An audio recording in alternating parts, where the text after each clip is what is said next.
Hey everyone, welcome back to our channel. If you're new here, please subscribe. I'd really love that. If you're returning, how you doing? What we're going to be talking about today is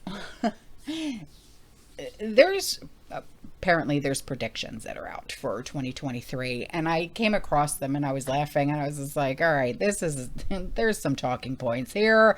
So I'm like, all right, let's do this.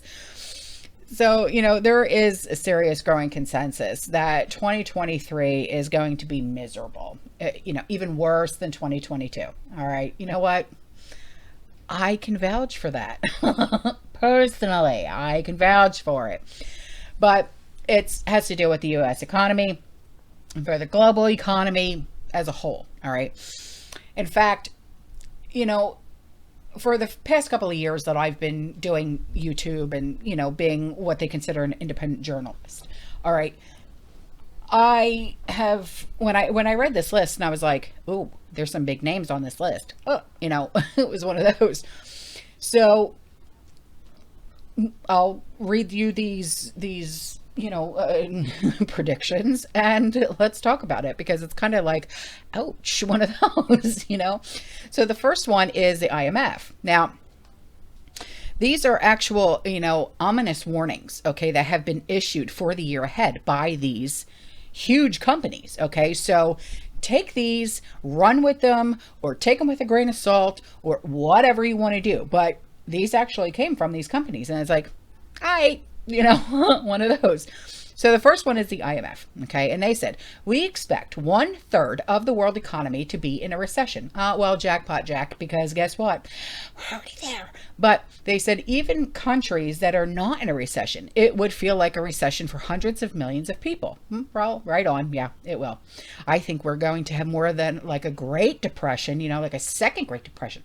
But that is just my opinion, okay? Now, the second one is Bloomberg. They said, economists say there is a 7 in 10 likelihood that the U.S. economy will sink into a recession next year, slashing demand forecasts and trimming inflation projections in the wake of massive interest rate hikes by the Federal Reserve. Okay. Well, you know that the Federal Reserve, they are trying to up the interest rates to make inflation go down, which it's kind of like, it doesn't really work that way, but okay. So the third one is the World Bank. And they said, as central banks across the world simultaneously hike interest rates in response to inflation, the world may be edging toward a global recession in 2023 and a string of financial crises in emerging market and developing economies that would do them lasting harm, according to a comprehensive new study by the World Bank. Okay, so here we go. Everybody keeps saying global recession, global recession. I think it's going to be more like the Great Depression, like I said, and I'm going to keep saying that because that's just what I feel is coming, So the next one is Bank of America. Okay, well, both they've been in trouble many, many times. But I'll go on. They said, we're going to have a shallow recession. Define shallow in your terms. Just saying. So the next one is Mohamed El-Erian. He said, many high conviction U.S. recession calls are immediately coupled with the assertion that it'll be short and shallow. Reminds me of the behavioral trap transitory inflation proponents fell into last year. Okay, that's where that word again, transitory inflation. The inflation, because remember when Janet Yellen said that the inflation was transitory? Nay, it's not transitory, okay? And then she had to walk her words back and say, yeah, no, I was wrong. It's not transitory, because it's not transitory, all right? So the next one is Nouriel, Nouriel Robini. And he said, no, this is not going to be a short and shallow recession. It's going to be deep and protracted. Yes, exactly. Exactly. This is going to be, because like what I said, explain shallow in your terms. I really don't think it's going to be shallow. I really don't think this is going to be, oh, it's a slight little thing. It's fine. Nobody's going to really feel it. No, we're already feeling the effects of this inflation and things like that, where you can't even get eggs. Okay, where what was it, like 2 years ago, I was able to get eggs, a dozen of eggs at Aldi's for 79 cents a dozen. Now they're $2.99, and other people are saying no, it's like 4 something, 5 something, 6 something, all depending on where you live. Australia, there you can't even get a loaf of bread for less than $14 a loaf. So please tell me how this is shallow and transitory. No, it's not. So the next one is Larry Summers. He said, my sense is that it's much, oh boy, it's much harder than many people think to achieve a soft landing. Well, exactly. And that he must be speaking about what the Federal Reserve had said, that they want to try and approach a soft landing when it comes to inflation by raising the interest rates so they can have a soft landing with inflation. It's not going to work that way.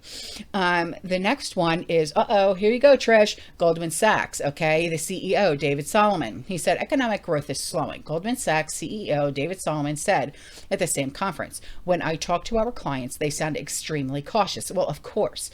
Because when you are in with Goldman Sachs, okay, you don't have just regular Joe Schmoes, living paycheck to paycheck. Oh, nay.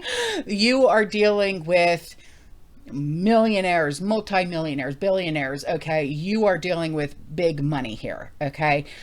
When these kind of people are going, put the brakes on, honey, we ain't going nowhere, you ain't touching nothing, it's when I would start to listen, okay? So the next one is Charles Schwab and Liz Ann Saunders.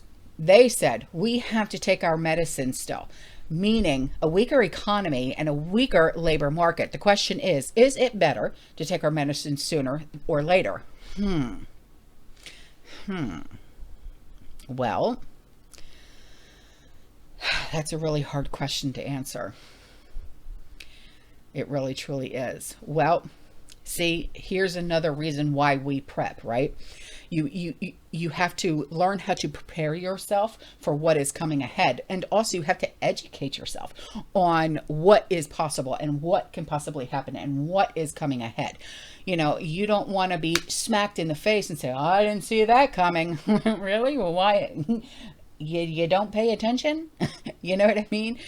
You don't have to watch the stock market or even read, the newspaper or watch, the news and stuff like that to know what's going on. There's people like me, people like Trish, people like Alaska Prepper. We know what the economy is and what's really going on. Just ask any of us and we could tell you right off the bat exactly what is happening,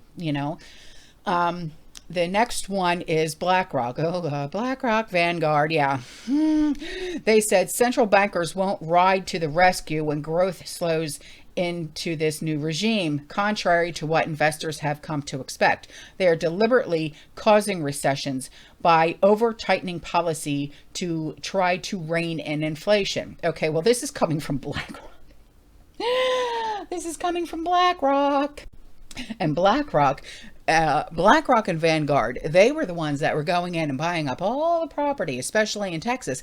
And then that's a whole nother video on what these shady shitheads were doing. Okay. But for them to even toot their horn, yeah. So the next one is Michael Burry, Burry, and he said inflation peaked, but it's not the last peak of this cycle. And no, it is not. So he said we are likely to see CPI lower, possibly negative in 2H 2023, and the US in recession by any definition. Fed will cut and government will stimulate. And we will have another inflation spike. It's not that hard. No, it's not that hard to understand. It's really not, if you know what you're looking at, So, as you can tell, okay, there is a general consensus that things will be bad in 2023. But it really all depends, I guess, on who you talk to. Because some could say, it's shallow, it's transitory. And others will say, no, you don't know what you're talking about. This is going to be bad, you know? So, but there is a disagreement, like I said, about how deep this economic downturn is going to be. If the worst of these forecasts turn out to be accurate, that will actually be incredibly good news, I guess you can say. With each passing day, we continue to get even more numbers that indicate the big trouble is ahead. Okay.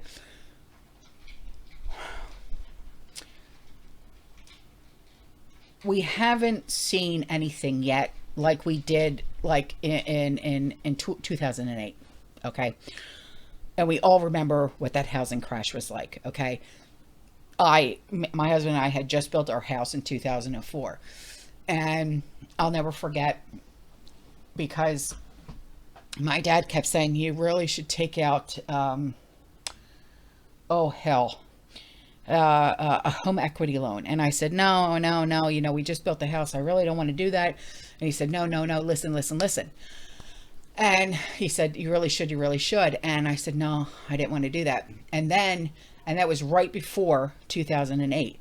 And then boom, 2008 hit, and we were in the red so bad. We owed more than our house was worth, and our house was literally worth zero. It was so bad. I'll never forget it. And I never thought we would get out of that. I never thought we would make a comeback, but we did, thankfully. But I don't think we've seen anything yet. And I think it's going to be a hell of a lot worse than 2008. I really do. But, you know, normally the beginning of a calendar year, like we're in right now, okay, is a time for optimism as we look forward to a completely clean slate. If you want to look at it that way, okay, you look at it as a completely clean slate. It can be easy to forget the difficulties of the past year, okay? 2022 was a shite show. I don't care who you are. If you have to agree with me on that.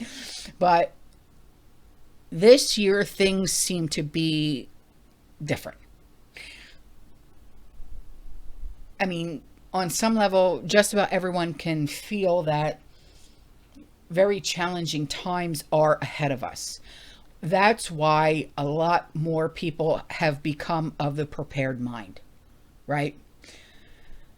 I mean, our leaders tried very hard to keep the party going for as long as possible. And to a certain extent, they were quite successful in doing so. Our politicians in Washington, they kept borrowing and spending trillions and trillions and trillions of dollars that we didn't have. And that definitely delayed our day of reckoning. And then the Federal Reserve, they kept up the financial markets artificially. They artificially propped up, okay, for years by endlessly pumping giant mountains of fresh cash into the system, right? And then foolish measures only made our long-term problems even worse, right? And now our leaders are totally losing control. They've lost control. They're not even losing it, they've lost it. So remember the other day, when was it? Like 4 days ago or something like that, I did a video about the mega bubbles going to burst, okay? They're starting to burst, okay? And the system is beginning to fall apart, and it's all around us, okay? It is time to turn out the lights, because this party is over, all right? No more RSVP, just go home. I mean, we all had fun while it lasted. Yay, party, rock on, right? But now the bill is due. And an extraordinary amount of pain is ahead. Okay? So, just do your due diligence and keep prepping. Learn new skills. Learn a new skill if you can every single month. Or every other month. Get back to basics in that kitchen. Okay? Start making your own bread so you don't have to pay $15 a loaf. If I could, I'd have my own chicken so I didn't have to buy eggs no more. Because I'm sick and tired of paying these high prices. You know what I mean? All right, guys, I'm out of here. I'll see you in the next one. You stay safe, you stay positive, you keep prepping. And as always, fear less. Ciao.